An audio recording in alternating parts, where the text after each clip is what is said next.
Hello, my name is Jeb Sherrill, and I am not a guitar teacher.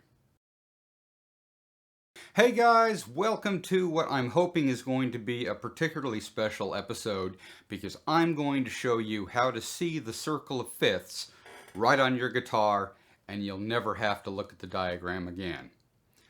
Now, for those of you who don't know what the circle of fifths is, well, it looks kind of like this. And if you find this confusing, you're definitely not the only one. When I first looked at this, I was like, what is going on? I mean, it just looks like a bunch of gibberish.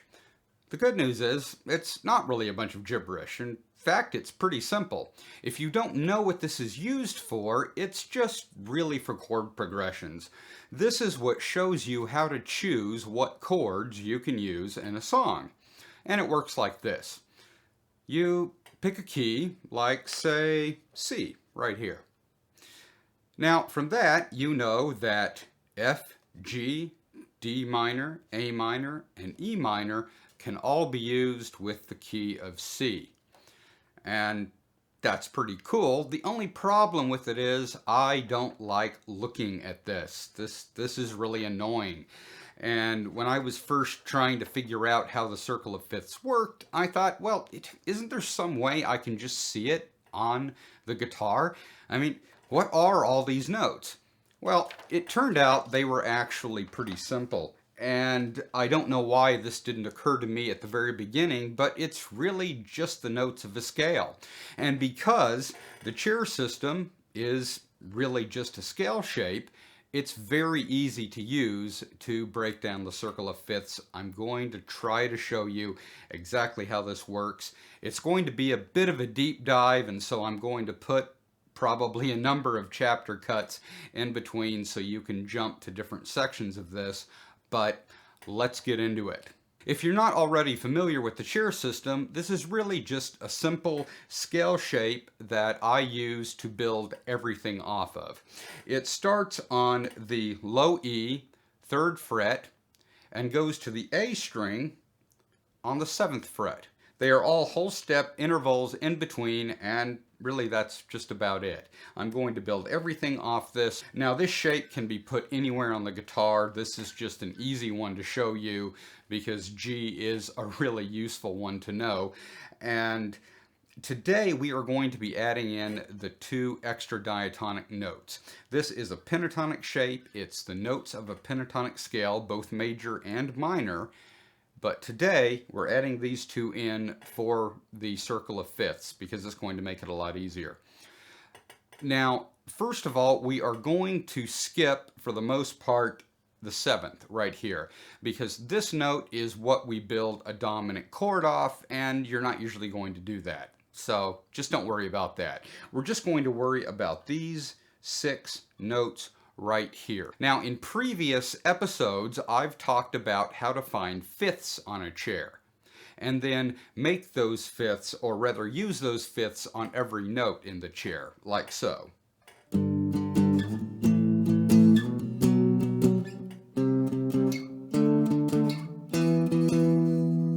So you just take one finger and you put it on whatever note, the root in this case, and then you go down 2 frets and down 1 string, and you have a fifth.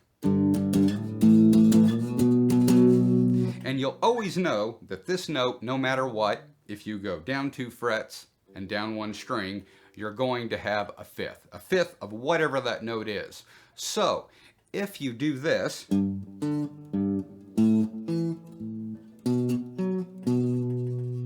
you know that you're getting the fifth of every note in that shape. The good news is we can expand on that a little bit because these are just power chords,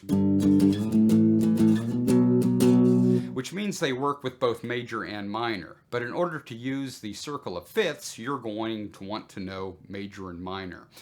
And so all you're going to have to do is look at any chair that starts on the low E, which means you could take this 5-note shape and just slide it all up and down the fretboard, and you can use the system to figure out what all chords you can use in any key. In this case, this is G major. And this is the formula you're going to use on all the chairs to figure this out. This note, the major root, is always going to be a major. Right beside it is going to be another major. Right underneath it is going to be another major. So, major, major, major, major, major, major. This note is going to be minor. This one's going to be minor, and this one's going to be minor. So we just look at it like this. We have a major at the beginning, a major root at the beginning, and a minor root at the end. Now this minor root is the relative minor. Don't worry about that right now. All you need to know is major, major, major, minor, minor, minor. 1, 2, 3, 1, 2, and 3. And that's always going to be true. Major, major, major, minor, minor, minor. Now, what you're going to do is you're going to build chords off that. And in order to do that, we are only going to use 4 chord shapes.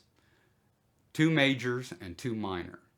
The 2 easiest to use with bar chords are your E and E minor and your A and your A minor.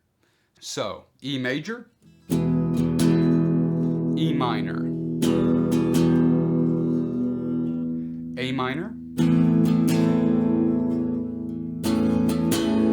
A major, A major, A minor, E major, E minor. So all you're going to do is bar those open chords. So instead of having major, minor, major, minor, you're just going to have major, minor, minor, major. The easiest way to do this is probably just to use one finger. I always tended to find that to be easier. So we're going to try that. Then all you're going to do is you're going to base those chords on the notes in the chair. Now remember, we don't use the 7th chord right here because this is going to be a diminished chord, something you might use in jazz, you might use in certain things. We're going to go over that in a later lesson. For now, just these 6 notes. So your first note is going to be a major. So you make a major E chord. We're going to be sliding down the back of the chair here. We're going to go to the next note. It's going to be a minor. Next note, another minor. Now we move to the front of the chair and we're going to use that extra diatonic note that isn't always in there, but it is today. And remember, it's a major. It's going to be a major A shape.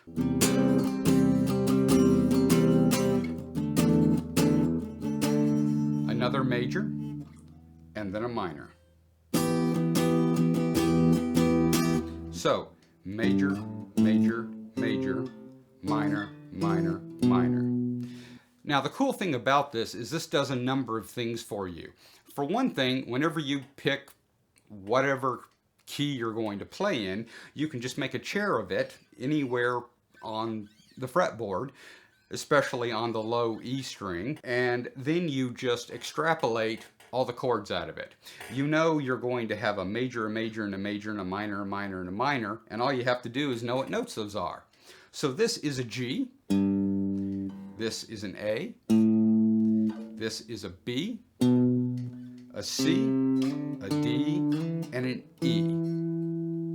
So you know that the chords associated with the key of G are going to be G major, C major, D major, A minor, B minor, and E minor.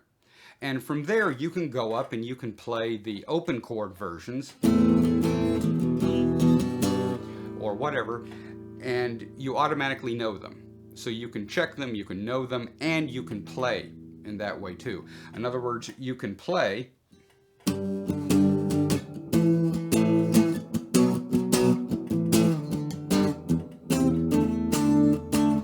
you can just take bar chords out of that shape to create a song. And you can just play up and down the shape, figure out the chords that you want to use, what they sound like. You can start out with 5s if you want to. It's not a bad way to just get an idea of what kind of a progression you want to use. So you can just go.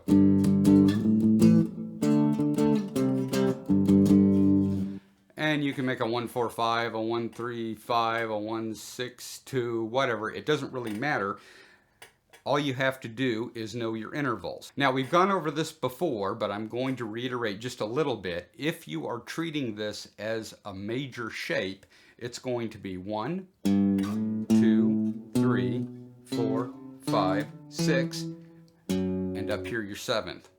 And what that means is, if someone says, for instance, a 1-4-5, and that's one of the most common chord progressions you're going to run into is a 1-4-5.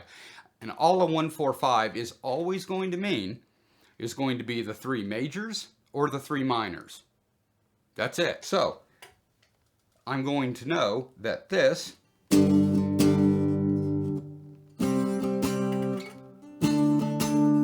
is going to be the major 1-4-5. The minor 1-4-5 is going to be based on these 3. So E minor, B minor, and A minor. I'm going to automatically know that is my 1-4-5 for minor, my 1-4-5 for major.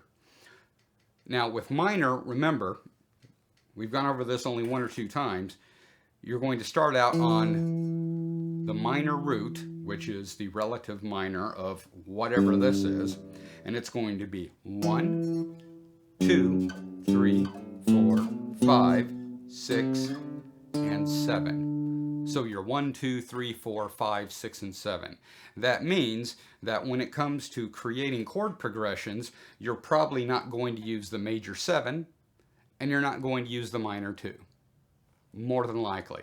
You can use 7s in that place. There's different ways you can get around that if you don't want to do some kind of crazy diminished chord. There are also ways that you can use this system in order to come up with all the alternate chords that you might use by borrowing them from another scale. We'll go over that at a later time. So all I want you to do is go up and down the E string and just choose a note. Choose any note to be your major root. And off that, you're just going to build a chair. You're going to go from that major root, down 2 frets, down another 2 frets, and then 2 right beside it. And you're going to have another chair. The chair for whatever this note is. And then put in this note right here, right beside it. And you've got that nice little H shape that you can figure out all your chords off. And you'll know, no matter what, that you're going to have a major, a major, a major, a minor, and another minor. And then you will know what those chords are. You can go up, you can play them in the open positions, you can play them all over the fretboard in different ways. Particularly, you can play them off that chair. And what that enables you to do is you'll just say, okay, I want to play in this key, either the major key or the minor key. I'm going to make a chair off it, and I automatically know all the chords associated with it, and I don't have to look at the circle of fifths, because the circle of fifths is right here on the fretboard. And in order to figure this out, all I really did was just look at this originally, and I thought, G. Okay, G, this is the note I'm going to use, and all these notes associated with it just happen to be the notes of that shape. And it was really that simple. So this is a great way to understand the circle of fifths. Whether or not you really understand it music theory wise, I don't care, because all that matters is you know that the circle of fifths is just the notes within a scale and the chords associated with them. And you can know exactly how to play whatever you're wanting to play. If you don't mind, please hit like and hit subscribe. This channel really can use it, because I want to keep bringing you some interesting videos on how to use this chair system. My name is Jeb Sherrill, and I will see you on the next episode.